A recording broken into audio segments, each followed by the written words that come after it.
Tagad aicināsim studijās sievieti, kas mūs iedvesmo ar spēju būt pašai, un tā ir neviena cita kā Inese Indāne. Labvakar! Inese Indāne, zīmolvede zīmollīgzdā matka, bloga par intimitāti Bad Blood Blossom autore, 4 bērnu mamma, kur uzskata, ka modi nedrīkst uztvert pārāk nopietni. Agrāk par viņu mēdz teikt tā trakā ar puķēm galvā. Ines, kas tev ir iedvesmojoša sieviete? Nu, pasties te ap galdu, vai tā nav viena buķete. Man iedvesmojoša sieviete ir tā, kur spēja izvilkt to, kas viņai ir pašai tas grieziens. Un reizēm tā ir ļoti loģiska doma un tas, ko ir pieņemts uzskatīt par ļoti kaut ko maskulīnu. Vai tavā dzīvē ir bijušas sievietes, kas ir mainījušas arī tevi kaut ko? Nu, protams. Mēs jau ar viņām piedzimstam. Es redzu šīs sievietes katru dienu, un jo vairāk es pati strādāju individuāli ar cilvēkiem, un es redzu tās izmaiņas, un reizēm viņas ļoti garas un ilgas, un tas sākas gadus 5 atpakaļ, un tad pēkšņi notiek klikšķis, un reizēm tu atnāc viens cilvēks, tev iepriekšējā dienā ir viens, un nākamajā dienā viņš vienkārši ir atvēries, un tad atkal ir aizvēries. Jā, tāds notiek. Ines, kad tu biji savas karjeras zenītā, tu izvēlējies atstāt savus 3 bērnus šeit pat Latvijā un doties uz džungļiem. Pēkšņi, kāpēc tāda izvēle un kas tevī mainījās kopš tā brīža, kad tu tur devies? Es domāju, ka tas, ko mēs viens par otru bieži vien nezinām, jo mēs izvēlamies tāda sociuma, tās noskaņas iespējā par to nerunāt, ir tas, ka mēs paralēli visiem saviem darbiem, mēs esam arī cilvēki, kur transformējas un attīstās un veidojās. Un varbūt, ka mums priekšā ir cilvēks, kurš visu laiku ir bijis aktieris, un mēs viņu tā arī uzskatām un uztveram. Bet kādos džungļos tu biji? Es biju Peru džungļos, Dienvidamerikā. Peru? Jā. Tas ir absolūti prom no civilizācijas. Nu, viss jau tur civilizācija ir ielauta. Tur ļoti skaisti dāva, jā, tur ir fantastiski dāva. Kā civilizācija jautājums, nu, ko mēs tieši saprotam ar civilizāciju, vai tā ir Coca-Cola, vai tas ir tiešām kultūras kādas lietas. Bet tev bija apnikus tā vidi, kas tev ir apkārt, vai tev bija gluži varbūt personisks pārdzīvojums, kura dēļ tu? Loģisks nākamais solis manā ceļā. Tas, ko aizkadrā, kas ar mani notika visus šos gadus, kas varbūt netika tik skaļi teikts un afišēts uz āru, tas bija vienkārši normāls nākamais solis. Un varbūt viņš no malas izskatās tāds, bet iespējams, ka aizbrauktu uz Latgali un nodzīvot mežā, tur pusgadu ir vēl daudz dziļāk un drosmīgāk. Jā, bet kāpēc tieši uz Peru? Jā, kāpēc tu tā nosacītā aizbēgšana uz Peru? Skaidrs, ka tur ir skaisti, bet Latgales vietā? Tā varēja būt arī Latgala. Tas bija mans nākamais solis tajā. Es biju gatava. Es ļoti pati esmu, cik es arī mācu un pasniedzu sapņus un sekošanu saviem iekšējai intuīcijai un tām lietām, ko mums kā televizorā rāda naktī, katru nakti, un mēs nevaram to noliegt. Tāpēc, cik tas ir tas, kā mēs sekoju, tad es pateicu, labi, es tagad esmu gatava. Kas ir nākamais? Jā, ko tu tur atradi? Kas ir tas, ko tu tur atradi, atklāji? Es atklāju turpinājumu savam darbam. Nu, tā varēja būt, es vēlreiz saku, tā varēja būt arī Latgala. Tas, ka tas sagadījās Peru, jo es satiku pareizos cilvēkus, kuri mani aizved. Tas viss notika tādā ķēdītē caur cilvēkiem. Bet tas, protams, paņēma mani, es biju uz pauzes, jo tas nozīmē tieši tā, kā tu teici, ka tu atstāji savus bērnus uz kādu laiku un tu brauc prom. Bet tas bija tikai nākamais solis tādā ķēdītē. Bet ko tad pateica paši bērnu vispār tavu tuvinieki? Viņiem nebija tā Inese? Nu, viņi droši vien pie manis ir pieraduši. Vairāk es domāju par tiem, kuri ir atsvešināti un vēro mūsu droši vien arī klātesošos un citus kā tādu kino. Ka viņiem tas šķiet. Cik ilgi tu tur biji? Es esmu bijis tur vairākas reizes un vairākus mēnešus pēc kārtas. Nu, kopā aptuveni? Aptuveni kopā tie ir kādi 3,5 mēneši. Es jau sabijos 3,5 gadus. Daudz, mamma. Bet Bet nepārtraukt, tas ir bijis mēnesis ilgākais laika periods, jā? Tas jau vēl tāds civilizēts laiks, lai bērni nepārgājuši. Bet bērni nebija tā kā attālinājušies, tā kā nedaudz apvainojušies, kad atbrauc? Ne, viņi ļoti gaidīja. Bet vai viņi jūta, ka tevī kaut kas ir mainījies? Bērni vienmēr ļoti intuitīvi visu jūt. Mans vecākais dēls, kuram ir 16, kurš ienāk Un viņš tikai vienkārši nogroz galvu. Lai mammu to atkal. Un saprot, ka viņam būs jāmazgā trauks un jārūpējās par visiem mazākajiem. Bet pāri tam ir tā mīlestība, ko es redzu. Nu, tā pieņemšana. Jo viņš jau redz, ka viņam no tā arī ir labāk, kad mamma paliek mierīgāk, ka viņi iet to savu ceļu. Bet prom no civilizācijas, tas ir kāda? Tas ir tu pilnīgi viena mežā vai kā tas, cik dziļi tā prom no civilizācijas? No, dziļi prom no civilizācijas. Un tos process tāds, kā tu mācies, un atkal tev var piesaukt to pašu Latgali, to var darīt arī šeit uz vietas. Tas ir pieņemsim tā, ka tu dzīvo pilnīgi kaut kādos džungļos, jā? Jā, Būdā? Un tas, ko tu dari, tev tas mācību process, kā mācās, ir, ka tevi uzliek vienu pašu ar augu, ar vienu no šiem skolotājiem, un tad tev, protams, kāds pieskata. Nu, ir, kas tev atnāk un apciemo, bet patiesībā tu esi viens pats būdā, badā, ar skudrām un moskītiem. Bet, Ines, pasaka godīgi, kas tev visvairāk pietrūk no tādas materiālās pasaules, kas tiešām mums dod komfortu un daudzreiz arī? Odpūšamais līdzeklis. Kāds Odpūšamais, Tas ir viss. Jo tad, kad tu esi tur un strādā, tad nedrīkst būt nekāda ietekme. Tu nedrīkst lietot ne krēmus, ne zāles, ne odu pūšamos. Un tas laikam bija tas, kas man noved zināmā tādā. Bet citādi man nepietika nekas no šī, izņemot varbūt biežāka komunikācija ar saviem mīļajiem. Un, lai piezvanītu uz mājām, bija jākāpj augstu kalnā, jo zona apakšā nebija. Līdz ar to staigāt ar telefonu un ķert zonu, lai piezvanītu savējiem. Tas bija varbūt, bet te pašā laikā tas bija tāds piedzīvojums, ka tu apzinies, cik mēs patiesībā šeit esam izlaidušies, ka mēs jebkurā brīdī varam tam savam mīļajam paņemt un piezvanīt. Un tur tu saproti, kas tā ir pa vērtību. Runājot par mātes lomu, tu vienu dienu savā Facebook sienā ierakstīji, kad visu, ko tu dari, šodien tas ir tas, lai tu dziedinātu savu mammu caur sevi. Nu, mamma ir tas viens tāds fokus, bet es patiešām domāju, ka tie darbi, ko mēs darām, mēs ļoti daudz ko varam izdarīt savai ģimenei un savai dzimtei. Un es zinu ļoti daudzas sievietes arī un arī čaļus, kuri vienkārši turpina ģimenes tādu tā kā patērnu. Viņi no dzimtes uz dzimtu, no kārtas uz kārtu atkārto viens un tās pašas lietas, tās pašas sāpes. Nu, tad tu vari būt tas, kurš pārtrauc to. Jā, bet tomēr, kas sievietei ir mamma? Un kad viņi to saprot?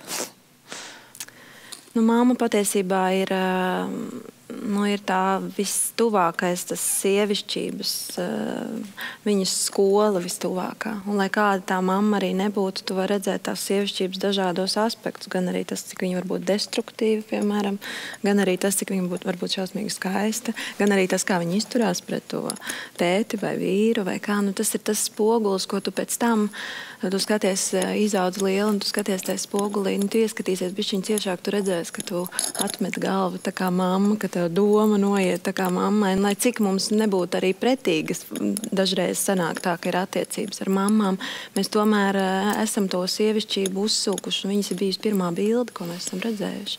Tā kā jā, tas ir viens no pirmajiem spoguļiem. Bet kā ar tēti? Jā? Meitenēm vienmēr tiek teikts, ka meitenēm ļoti, ļoti būtiska nozīme vispār tajā viņas ceļā uz sevi ir tētim. Jā, kā tu vērtē tēta, mammas īpatsvaru varbūt uz tevi personīgi? Jā. Mans tētis ir zinātnieks, un mums mājās vienmēr ir staigājuši roboti. Tā kā jūs varat izdarīt secinājumu. Es domāju, ka man ir atstājis ļoti lielu tādu, viņš man ir iedvesmojis, jo viņš vienmēr ir bijis arī garīgs cilvēks un savā ziņā ezotēriķis un līdztekus tai racionālai domai un tam, ka viņš ir matemātiķis un fiziķis. Viņš ir atļāvies runāt citās kategorijās. Un, ja viņš atļaujās to runāt, tad ko es ar savām nematemātiskajām smadzenēm varu mierīgi laist vaļā? Jā, varbūt viņš tev ir iedvesmojis tam, kāda tu esi, jo tā vīrieša tēta mīlestība jau saka, ka meitenēm ir ļoti visbūtiskākā pat, jo mātes mīlestība tā ir tāda cita, tāda naturālāka dimensija, bet tēta, jā. Viņš man ir ļoti mīļš un viņš man ir ļoti iedvesmojis. Kaut arī attiecības mums ir bijušas visādas, bet es domāju, ka arī mamma ar savām lielajām traģēdijām man ir iedvesmojis nevairāk. Jo es domāju, ka es esmu tāds klasisks, nu, ja tā var teikt, ievainotais dziednieks, vai kā mēs caur savām sāpēm varam tikt, nu, kā es varu kaut ko mācīt kādam vai teikt, ja es pati to neesmu caur sevi izlaidus. Bet es saprotu, ka viena no šīm traģēdijām, kuras tu pieminēji, ir arī tavs mātes nāve. Es nāvi droši vien neuztveru kā traģēdiju. Drīzāk es priecājos par to, ka tas beidzās tik viegli. Drīzāk ir šī traģēdija, bija viņas nespēja tajā laikā tik galā ar lielajām depresijām, kas sekoja man brālīša nāves, pēc brāļa nāves. Un tajā laikā nebija tāda lieta pat kā psihoterapeitu vai kaut kādas ortodoksālās skolas, kur nu vēl kādas alternatīvās iespējas. Līdz ar to bija psihiatrs ar antidepresantiem labākajā gadījumā. Un tā ir ļoti daudzām mūsu mamām, kuras vienkārši pēc tam nespēja tikt galā, nespēja sagramot to, kas ar viņām ir noticis. Nu, tā droši vien ir tā traģēdija vienu 20 gadu garumu. Bet kas īsti notika? Tu piemini arī brāli? Mana mamīte gaidīja bērniņu, un ārsti nepamanīja, palaid garām, tā bija ārsta nolaidība, ka bērniņam ir ārkārtīgi smagas komplikācijas, ka šādu te bērniņš nav dzīvot spējīgs, un mammai vairāk bija pavēlu veikt abortu. Viņai bija jādzemdē šis bērniņš dzīves. Un, protams, šis reiz aizgāja bojā, un tas, kas iedzina mammu pilnīgi ārprātā, ka viņai viena no māsiņām piedāvāja par 5 rubļiem apskatīties šo kroplīti, jo bērniņš bija ļoti lielām kroplībām. Un pēc tam viņai nebija nekādas palīdzības, nekāda atbalsta, nekā tajā. Bija tikai 2 mazi bērni mājās. Cik tev bija gadi tajā laikā? Man bija aptuveni 10 gadi. Jā. Vai tev par to stāstīja, vai tu biji atstats vispār? Es tajā laikā to visu vēroju, un es to zināju, kas notiek, bet nē, tajā laikā par to sevišķi nerunāju. Bet kā tu tomēr 10 gadi, tas ir arī jau tuvojas tāds ļoti sarežģīts vecums meitenei, ja? Pusauģu vecums. Kā tu tiki tam pāri, vai tu netiki tikai tagad atpakaļ skatoties, tu sāc to šķetināt to visu? Es domāju, ka es visu šo laiku esmu to šķetinājusi, un nevelti man ārkārtīgi interesē gan attiecības, gan seksualitāte, gan sievišķība, gan šī dziedināšana, gan citas formas, kā tu vari. Jo tas ir tas, kas ir mans, ir tas teiciens, practice what you preach. Praktizē to, kam tu esi pats, vai arī otrādi. Māc to, kam tu esi pats izgājis cauri. Kam tu tici? Ja? Kam tu tici un kam arī ko tu savās vēnās jūti. Nu, kas ir ar tev noticis? Un tad iespējams, ka es izzinot, meklējot iespējas, atrodot informāciju un daloties, varbūt, ka šajā brīdī kāda no sievietēm vai ģimenēm vai vīriešiem saņem to, kas viņiem palīdz tikt šobrīd. Bet tā jau, ja mēs skatāmies tos pasaules labos paraugus, tur tieši tā sajūta, tā kopības sajūta vai sajūta, ka tam cilvēkam tev ir bijis šī problēma un tu tieši dalies vienalga. Vai tas ir dažādi cietušo klubs, līdz pat triviālam alkoholiķim. Tieši tas ļoti palīdz un, manuprāt, tas Latvijā pietrūkst. Vai tu kaut ko tādu praktizē, respektīvi tevi sasniedz cilvēki caur Facebook vai kaut kā savādā, kuriem ir šī problēma. Viņi uzdrīkst pie tevis vērsties. Un es saņemu ļoti daudz vēstules. Piemēram, šis te gadījums, kā arī tas ieraksts bija diezgan nesen. Es uzreiz ar to aizkustināju un atvēru, ka es vēroju, ka ir cilvēki, kuriem nu pat ir aizgājuši bojā bērniņi un varbūt ne tik mazi pat.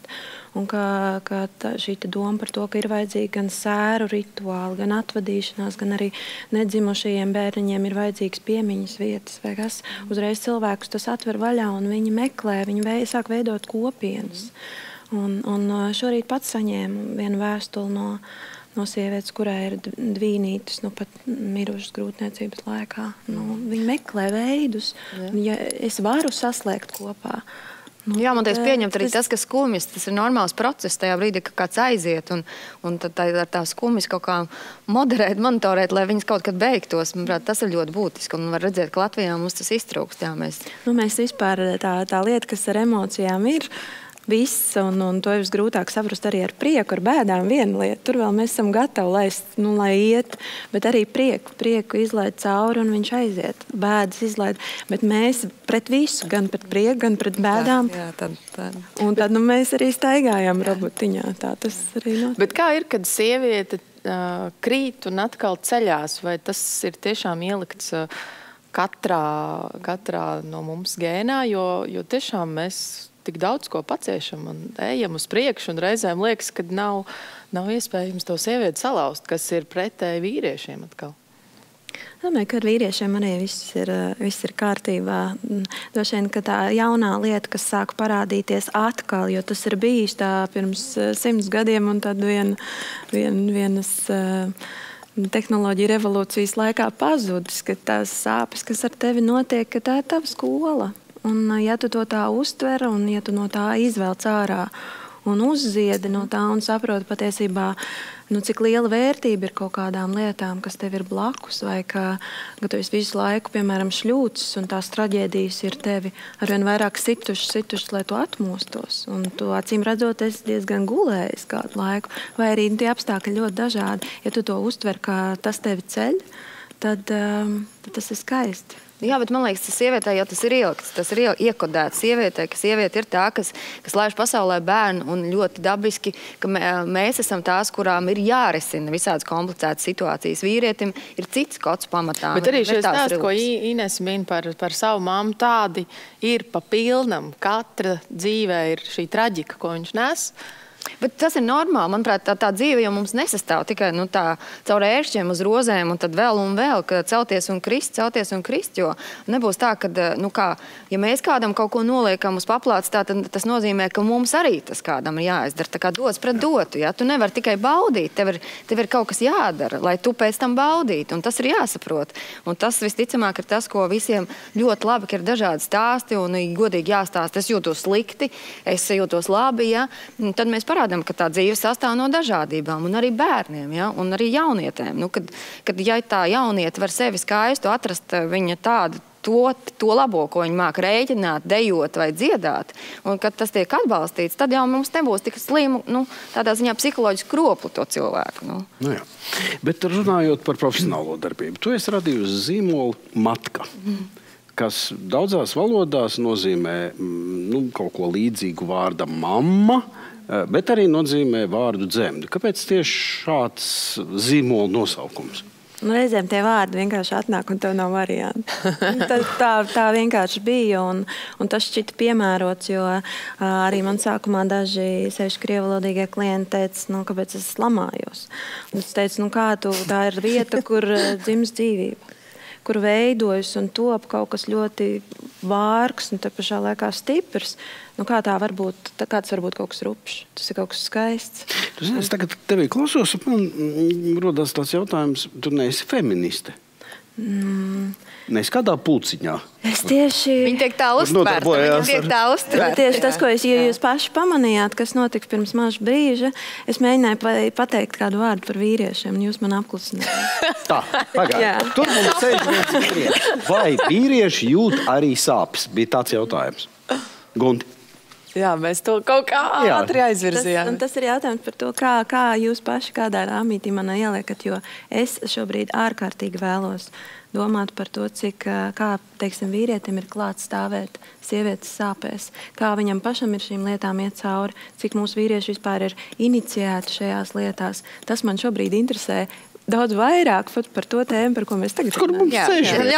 Kā tas ir par sāpēm? Iet vispār tuvu klāt sievietei, lai līdzpārdzīvot ar viņu kopā. Man jau liekas tā, ka ir dažādi vīrieši, pieņemsim, un viens tam tiek pāri un viens tiek klāt, un katrs ne jau pavēlt ir tāds variants, ka pieņemsim, kad tā liekas, nav raudāt vīrietim, tas liekas, kā vīrietis raud, bet ļoti bieži mēs redzam, ka vīrieši tomēr arī raud. Ja, bet tu taču raud vakaros. Vakaros, katru vakaru. Vismaz pie filmām, pie romantiskām filmām. Pie romantiskām filmām. Saprot, un tur jau tā lieta ir, kad liekas tā, kad kā vispār var raudzāt, kā es varētu raudāt.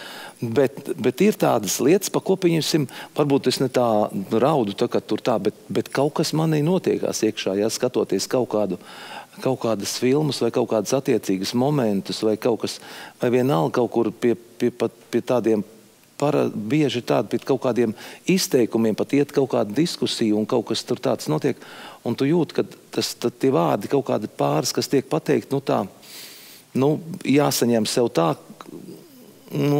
jāmēģina noturēties, lai neizrādītu to, ka es patiešām to esmu visu sajūtis. Tā ir atkal tie stereotipi, kas mums dzēna tas tā kā, pieņemsim, liekas, kad kaut kur vai bērēs vai kaut kur, kur tu skaties un tev liekas, kā es tur tagad parādīšu to, ka man patiešām tad tu bez maz tā saņemies, tu centies neizrādīt, bet es domāju, ka jebkurš pat ļoti, ļoti spēcīgi vīrieši, ko mēs uzskatām, ka, tas jau, taču tas tur tam nemaz nenoraustīsies neviens atskaktiņš, un tu paņem paskaties, kad ir tādi brīži, kad viņam parādās tā asara, un viss notiek, es domāju, kad arī, bet katrā ziņā sievietēm noteikti tas ir izteiktāks nekā vīriešiem. Bet kaut gan arī vīrieši ir daži. Tā jau tāda ārējā forma tikai tā. Jā, tā ir tikai tāda ārējā forma. Visi jau saka, ka tie cilvēks ir dzīves, faktiski dzīves tad, kad viņam ir šīs emocijas. Vienkārši mēs sievietes, mums viņas nāk tā, emocionālāk, tāda teatrālāk ārā, dabiski teatrālāk. Tāda mūsu natūra ir. Vīrietim nomiršanās acs vai uzacs, un tad mēs saprotam, ir sasniegt emocionalitātes augstākā robeža. Bet atgriežoties pie Ineses, jo viņa teica, ka mēs viņai neļāvam vārdu par vīriešiem, man šķiet, ka tur nav jābūt nošķīrumam, kā jūtas vīrietis atbalstot sievieti. Man liekas, tur jārunā par to, kā vispār jūtas tas otrs cilvēks. Tad, kad tam vienam ir bēdas, tāpēc, kad es arī esmu piedzīvojis to, es domāju, katrs, ka tajā brīdī, kad tev kaut kas neiet, tev liekas, ka faktiski, tev ļoti neiet, un visiem pārējiem iet vairāk. Un kā tam otram cilvēkam vienalga, viņš būtu tas vīrietis vai sieviete to, kuram kāds ir aizgājis, nomiris, vai vienalga tā situācija. Kā viņam ir pateikts, ka viņam ir vēzis, es to piedzīvojis. Kā tam otram spēt būt saprotošam ar visu to, ka viņam arī dzīvē ir problēmas, un atbalstīt to, un redzēt, ka tas otrs varbūt slīks tajā bedrē iekšā, ja? Kā viņam palīdzēt? Jā, bet tur nav robeža, kad tu viens slīks tajā bedrē, tev it kā gribās pat, lai tas otrs kaut kur arī ar tevīm slīkst. Bet tā kā viņam ir arī kaut kāds cits dzīves liktenis, kāpēc viņš nevar priecāties par savu dzīvi. Un tur ir ļoti grūti, un ko mēs pieprasam no tā cita, tur apmēram, tu mani neatbalsti, bet paga, man arī, vai tu paprastīji, ka man arī iet slikti, un kā tieši tam atbalstošajam uzvesties, kur tev ir jābūt stingram, tā, lai tam palīdzētu tikt ar problēmām galā, manuprāt, tas ir tas, par ko mēs vispār nerunājam. Mēs nezinām, mums nav, nemaz skolās mēs mācam, simulējam šīs situācijas ne dzīvē, un tā dzīvē pienāk, tad mēs visi jūtamies slikti. Jā, Ines, izstāst, kā tu satiki savu tagadējo vīru? Ja mēs pa vīriešiem. Savu tagadējo vīru es satiku, lai cik tas šausmīgi arī nebūtu. Pēc visiem saviem mācību ceļiem, jo mani vecāki jau pašā bērnībā ielika alternatīvās skolās, tad no viņām izņēma ārā, tad es pagulēju kādu laiku vaivaros no tā šoka, kas man bija no normālās skolas. Un tad es pati apzināti aizgāju uz tādu mazu skoliņu, kas bija Japāņu valodas un kultūras vidusskola, kur vairs nepastāv, un tās vietā Sarkandaugavā policijas iecirknis šobrīd. Es pagājušajā skolā, un mēs bijām 11 cilvēku klasē. Un 10 meitenes un 1 puisis. Oho! Un puisis vārdā Mārtiņš, kur bija tajā laikā mans draugs un klases biedrs, bet neko tādu ar viņu nevar nevienu. Nekad mūžā. Nekad, mūžā. Un tad pagāja cik gadi? Un cik gadi pagāja? Pagāja 10 gadi, un es biju izšķīrusies, un attiecīgi mēs katrs bijām izgājuši savām sāpēm un saviem priekiem cauri, un pēkšņi es skatos, ka tas ir kaut kas pilnīgi cits, kas man stāv priekšā. Un tā mēs kaut kas tur uzziedēju pa virsu un pa vidu. Es gan pačuksēšu, ceru, ka tu neapvainosies. Bija tāda kafejnīca Bonēra agrāk. Un man liekas, tas bija kaut kāds sakars sākuma posms. Un tur es Ines citreiz vēroju ar šo puisi Mārtiņu. Man likās, tik skaisti, kā gados 15, kad tu vari tā sēdēt un bučoties un mīlēt viens ilgi un skatīties un nerunāt. Kā tev bija toreiz, tu vispār tā uzreiz noticēji šai mīlestībai, kas pie tevis nāk un tev pārņem pilnībā? Jo tu jau vairs nebija 20-gadīga vai 18-gadīga, tu tomēr jau ar dzīves bāzi nobāzējusies sievieti. Un parasti tajā vecumā mēs jau kaut kā vairs neticam, neļaujamies.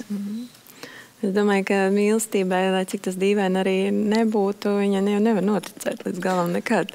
Un vai tu vienkārši to mīlestību dari, vai tu viņu nedari. Tu viņu ievies kaut kā aktivizē, bet protams, tu jau no sākuma esi diktis, tu sargājies un pretojies, un tu vispār neko negribi un tā. Bet droši vien ļoti daudzas lietas atrisināja Lukas, kurš izdomāja, man lielākoties bērni visi vienkārši izdomāja, ka viņus nekas neinteresē, nekāda šīs planētas kontracepcija viņus neinteresē, viņi vienkārši grib piedzimt.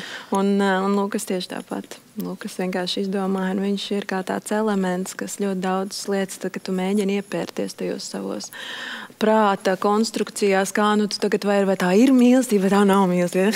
Tu tur risini, tur ir tas, kurš ir tās mīlestības rezultātā radies, un kas ir tik šausmīgi skaists, ka to pat vārtiem nevar aprakstīt. Bet es tagad nedaudz apjuku, cik tev ir bērni? 4? 4, jā. 3 plus 1. Bet kā ir? Sakot, ka sievietei tas nākošais vīrietis ienāk tad, nevis tad, kad ir tukšums, bet ka tā sieviete tā kā ir gatava. Nu, tā kā viņa sevi jūtās gatava jaunām attiecībām, respektīvi viss iepriekšējais ir beidzies. Vai tu tam piekrīti? Tev tā bija ar Mārtiņu? Jā.